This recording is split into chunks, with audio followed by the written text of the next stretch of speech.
अभी देखो, आपको पता है कि हम में से यहां पर कुछ लोग जरूर होंगे जो, अगर आप अपनी प्रेस्टीज और इमेज बनाने के लिए सब कुछ कर सकते हो। आई नो सम पीपल कि अगर, मैंने कभी कभी देखा है जब लोग एक अच्छी लाइफ स्टैंडर्ड को एक अच्छे लाइफस्टाइल में जीते हैं ना, और जब वो थोड़े नीचे आते हैं ना, मैंने देखा है उस लाइफस्टाइल को मेंटेन रखने के लिए वो लोन तक ले लेते हैं। या मैंने देखा है, क्या ये चीजें, इनकी कोई एटर्नल वैल्यूज हैं? क्या जिस दिन आप ये मरोगे, क्या ये चीजें आपको लास्ट में क्या खुदा के सामने निर्दोष खड़ा करेंगी? क्यों सुलेमान कहता है व्यर्थ व्यर्थ व्यर्थ? उसके बाद वो सारी चीजें एक्सप्लेन करता है कि ये सारी चीजें अच्छी हैं, पर क्या अनंत काल में जिस दिन हम मरेंगे, क्या ये चीजें वहां पर कुछ बेनिफिशियल लेकर आएंगी? मुझे बताएं, कौन सी चीजें होती हैं व्यर्थ? जो अपने व्यर्थ बातों पर ध्यान देते हैं, लिखा है वो अपने उद्धारकर्ता से भटक जाते हैं। मैं आपसे पूछना चाहता हूं, आप किन चीजों के पीछे हैं इन दिनों में? क्या आपने इस बात को देखा? एक व्यक्ति ने अंत में अपने आप से कहा, खा पी चैन से रहे, तेरे पास सालों के लिए बहुत कुछ है। मुझे बताइए, इतना कुछ मिला, क्या उसको काम आया? कितने लोग हैं यहां पर, मुझे बताइए, आप ऐसी चीजों के पीछे भागते हैं जिनकी एटर्नल वैल्यूज हैं? एटर्नल वैल्यूज, कि जिस दिन आप सोचो एक आदमी दुआ कर रहा था और दुआ करते करते करते करते वो खुदा के करीब गया, उसके पुराने स्वभाव ने उसको छोड़ दिया, वो अपने उद्धारकर्ता की तरह बनता जा रहा था। सोचो, हम भी मरेंगे, वो भी मरेगा, लेकिन सोचो वो कितना संतुष्ट होगा जिस दिन वो मरेगा। आज मैंने देखा है बहुत सारे जो लोग हैं ना, वो सिर्फ दुनियावी चीजों को पाना चाहते हैं। ओ मेरे पास कार हो, बंगला हो, गाड़ी हो, ये हो। नथिंग इज रॉन्ग, मैं भी यहां पर गाड़ी में ही आया हूं, लेकिन मैं आपको कहना चाहता हूं, हमारा ये लक्ष्य नहीं होना चाहिए। खुदा दे शुक्र है, न दे तो भी शुक्र है।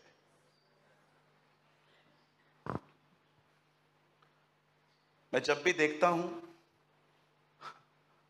कि काफी लोग हैं, तो मुझे लगता है कड़वी से कड़वी सच्चाई प्रचार कर देनी चाहिए उस दिन, जो डाइजेस्ट भी नहीं हो, क्योंकि सब एक साथ तो आते नहीं है। आ गए हैं, मेरा माइंड तो कभी कभी ऐसे ख्याल देता है, ओ इतने सारे लोग आए हैं, बैग घुमा ले घुमा ले बैग, ऑफरिंग आ जाएगी। लेकिन खुदा कहता है नो। जब उसने बड़ी भीड़ को देखा तो कहा, यदि कोई मेरे पीछे आना चाहता है तो अपना क्रूस उठाए। Wow, what a God we have! क्या खुदा है हमारा। एक दिन एक बहन ने मुझे कहा, मेरे बच्चे का बर्थडे है, आप हमारे घर आइए बच्चे को ब्लेस करने के लिए। मैंने कहा बहन मैं आ जाऊंगा, लेकिन मैं आपसे वादा करता हूं आपका बच्चा कभी इतना नहीं रोया होगा जिस दिन उस दिन रोएगा। बोला क्यों? मैंने कहा मैं ट्रेडिशनल प्रीचर नहीं हूं, मैंने क्रिसमस के दिन भी अपने कलीसिया में पश्चाताप का प्रचार किया था। तब मैं उनके घर गया और मैंने उनके बच्चे के सामने कहा, खुश होने की क्या जरूरत है, 1 साल कम हो गया तेरा। और उनका बच्चा मेरे को देख के अपनी मां को बोल रहा, किसको मंगाया तूने? प्रीच द ट्रुथ, तुम सत्य को जानोगे, सत्य तुम्हें स्वतंत्र कर देगा। आमीन। तो आज एक सच्चाई मैं आपसे पूछना चाहता हूं, आप जिन चीजों के पीछे इन दिनों में भाग रहे हैं, क्या उनकी कोई एटर्नल वैल्यू है? क्या वे दिन, उस दिन वो चीजें न्याय के दिन खुदा के सामने कहेंगी ये निर्दोष है? अगर मनुष्य पूरे जगत को प्राप्त करे, यीशु ने कहा, और अंत में उसे अपनी आत्मा खोनी पड़े, क्या फायदा? अगर आपने ये मात्र स्टार्टिंग के 10 मिनट भी आपने समझ लिया ना, लाइफ विल बी चेंज। अगर मैं अभी भी कहूं ना वचन समाप्त है, तो भी आप आशीषित होके जाएंगे। I am blessed brother. कैसे? मालूम पड़ गया यार, चाबी दे दी इस लड़के ने हमें। जो व्यर्थ बातों पर मन लगाते हैं वे अपने सृष्टिकर्ता से भटक जाते हैं। अमीरों से दोस्ती रखिए, घूमिए, उनकी डिजायर्स अपने अंदर मत लीजिए।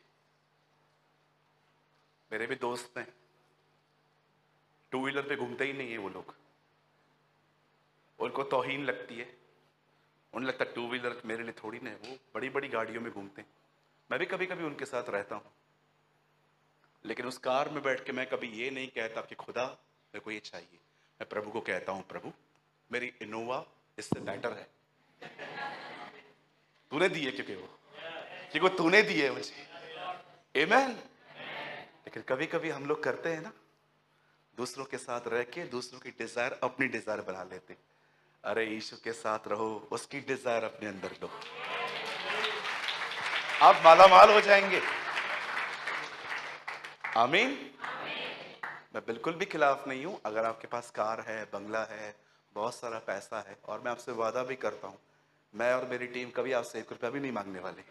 परमेश्वर हम मेरा गवाह है, कभी भी नहीं मांगेंगे। जिस दिन कोई मांगे तो बोल देना, सस्पेंड कर दूंगा आपके सामने, क्योंकि मैं जानता हूं मैं किन लोगों के साथ घूमता हूं। लेकिन मैं आपको कहना चाहता हूं, आपके पास सब कुछ हो, लेकिन इन चीजों के गुलाम न बनो। याद रखो, दुनिया आपके हाथ में है, चलता है, आप दुनिया के हाथ में हो, ये बड़ी खतरनाक बात है। दुनिया आपके हाथ में है ना, चलेगा, जिस दिन आप दुनिया के हाथ में आ गए ना, खत्म। अरे अच्छा, अब भी समझा मैं। सो बी केयरफुल। स्टार्ट करें आज का वचन। ओके। मुझे लगता है आज बहुत सारी चौंकाने वाली बातें होंगी हमारे बीच में, बहुत सारी चौंकाने वाली बातें होंगी, और मुझे आज मीटिंग जल्दी पूरी करनी है, क्योंकि उसके बाद मुझे आपके लिए दुआ करनी है। और मैं चाहता हूं आप थोड़ा एक्साइटमेंट रखिए आज के वर्ड के लिए। सॉरी, एक्साइटमेंट नहीं, फेथ रखिए कि आज परमेश्वर आपको कुछ इंपार्टेशन दे। पॉल जब रोमियो की कलीसिया के पास लेटर लिखता है तो कहता है कि जब मैं तुम्हारे पास आऊंगा तो मैं तुम्हारे लिए प्रार्थना करूंगा कि परमेश्वर तुम्हें कोई वरदान दे ताकि तुम स्थिर हो जाओ। सो जब आज लास्ट में प्रेयर हो, विश्वास रखिए कि परमेश्वर आज अपने अभिषेक का एक बहुत ताजा बड़ा हिस्सा आपको दे। आमीन। चलिए आज मेरे साथ खोलिए पुराना नियम।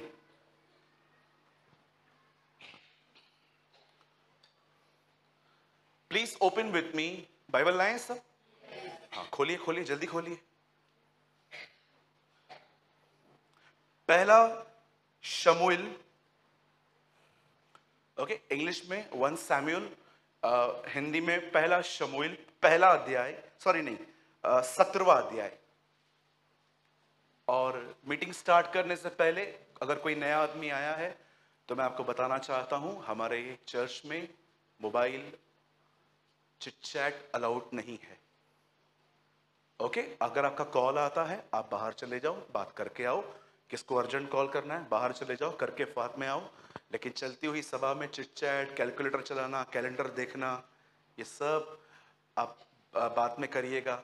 कभी कभी हम बच्चों जैसी हरकतें करते हैं। कभी आपने देखा है बच्चा घर पे नहीं पढ़ेगा, चर्च में आके नीचे बैठ के लिखते। मेरे चर्च के अंदर कुछ बच्चे हैं, वो हमेशा अपने घर से किताबें ले आते हैं। एक दिन मैंने उनकी माँ को बोला, ये घर पे नहीं पढ़ता?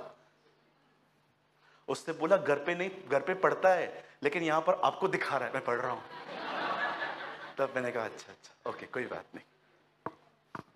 चलिए हम स्टार्ट कर रहे हैं, और मेरे साथ खोलिए 1 सैमुएल चैप्टर 17 का। प्रोजेक्टर है ना भाई? एक वर्ड लगाइए, 33, 33।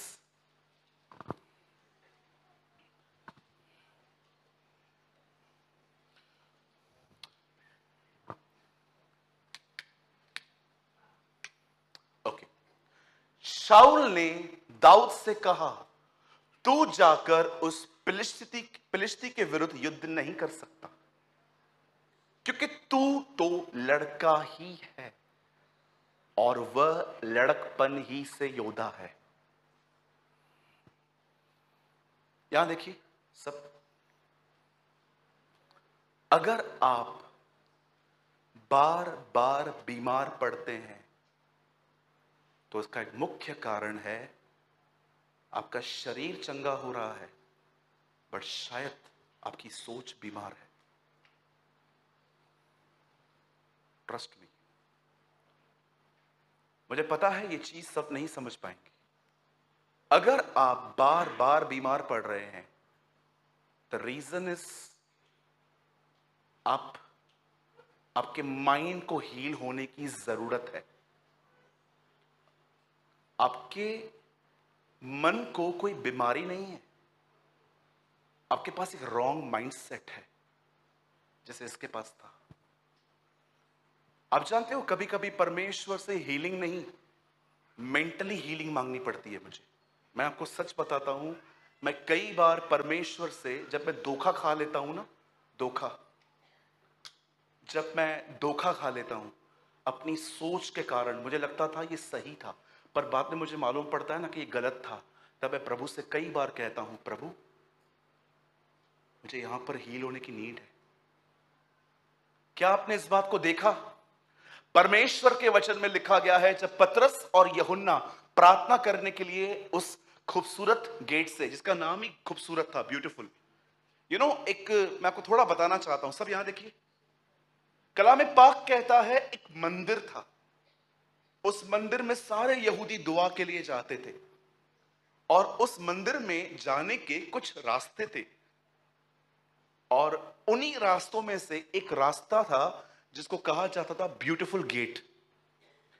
लिखा है वहां पर एक भिखारी था जो हर दिन उसके लोग उसको वहां पर आके बिठा देते थे और बैठने के बाद लिखा है एक दिन जब प्रेरित वहां से जा रहे थे, यूहन्ना और पतरस वहां से जा रहे थे, तो उसने उनसे पैसे मांगे। पर आपने देखा पतरस और यूहन्ना ने उन्हें पैसे नहीं दिए। उसने कहा सोना चांदी मेरे पास नहीं है, मेरे पास कुछ और है, यीशु मसीह नासरी के नाम से चल। और कलाम पाक कहता है वो उछल के खड़ा हो गया। अब मेरा एक सवाल है, क्यों पतरस ने उसे पैसे नहीं दिए, उसे चंगाई दी? जानते हो क्यों? पतरस उसे यह कह रहा था, सुन मैं तुझे पैसे दूंगा ना, वो पैसे तुझे उठा नहीं पाएंगे, लेकिन अगर मैंने तुझे उठा लिया, इन्हीं पैसों को कमाने के लिए तू जाएगा। आप जानते हो पतरस ने मात्र उसके पैरों को ठीक नहीं किया था, पतरस ने उसकी सोच को चंगा किया।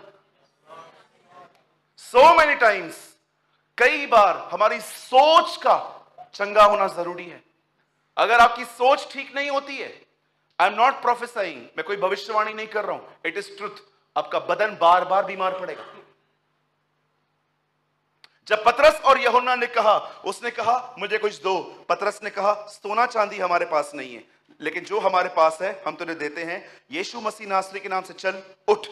मैं एक बात पूछना चाहता हूं यहां पर, जब वो लंगड़ा उनसे पैसे मांग रहा था, मुझे एक बात बताइए, क्या कोई इस बात को वहां पर यह समझ पाया उसे पैसों की नहीं, उसको हीलिंग की नीड थी एक्चुअली? कब तक मांगेगा, कब तक मांगेगा आखिर? अगर चंगा हो जाए तो कमा सकता है।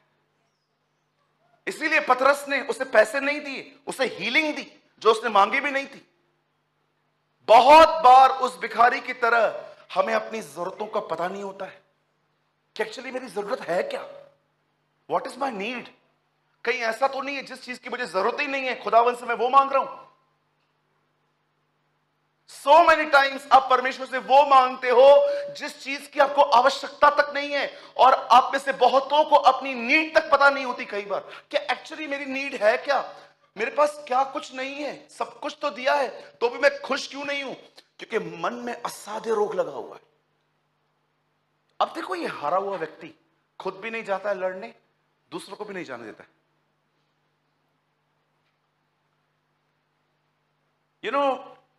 मैं हैरान था, आपको मैं सच कहता हूं, आप जब बाइबल पढ़ते हो ना तो बड़े आराम से पढ़ो।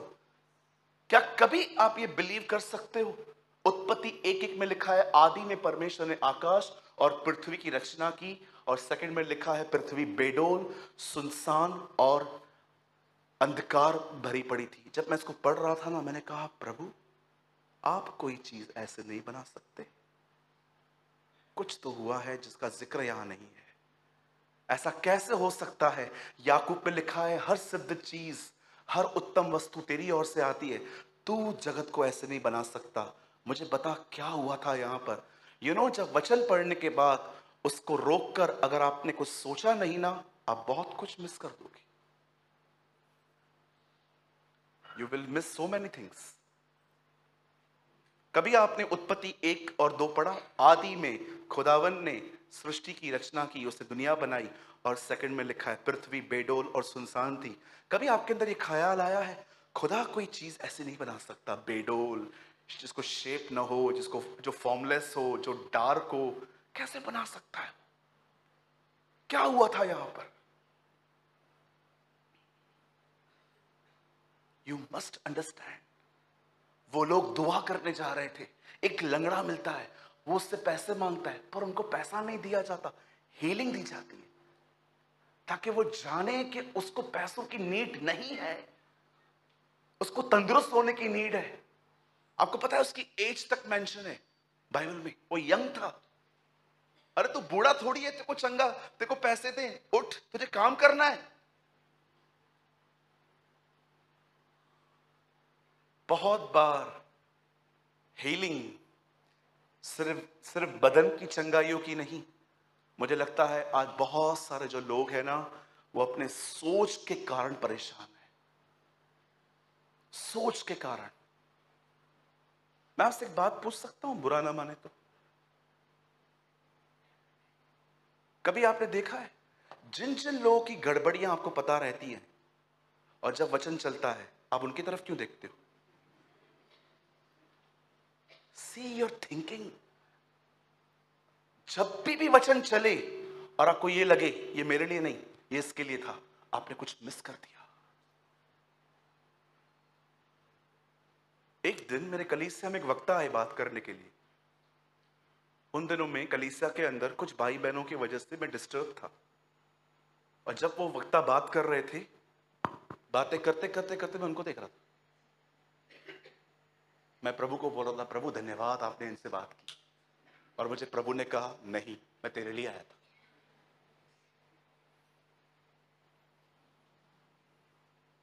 See how you miss. सोचो आपकी सोच आपको यहां भी धोखा दे रही है चर्च में, तो घर पे क्या करती होगी? अगर यहां पर गिरीश यहां पर बैठे हुए हैं, राइट, आपका नाम गिरीश है, कुणाल भाई, या कुणाल भाई बैठे हुए हैं, और मुझे पता है कि वो बहुत गुस्सा करते हैं, उनकी मम्मी ने मेरे को बताया। नहीं नहीं, आपने बताया नहीं, एग्जाम्पल। मार खाएगा अगर फिर आपको। अच्छा, कुणाल बहुत गुस्सा करता है, उनकी मम्मी ने मुझे बताया। और आज शाम को एक वक्ता यहाँ पर आए हैं, और मैं बिल्कुल उनके पास में बैठा हूँ कि वो वचन पढ़ेंगे, प्रचार करेंगे, तो मैं उनको बैक में उनके लिए वर्ड पढ़ूंगा। और वो प्रचार कर रहे थे, ओ यहाँ पर गुस्से वाले बहुत लोग हैं, और मैं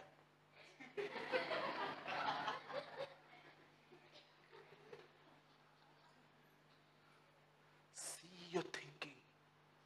कितना हील होने की नीड है आपको। आपका चर्च के अंदर माइंड नेगेटिव है।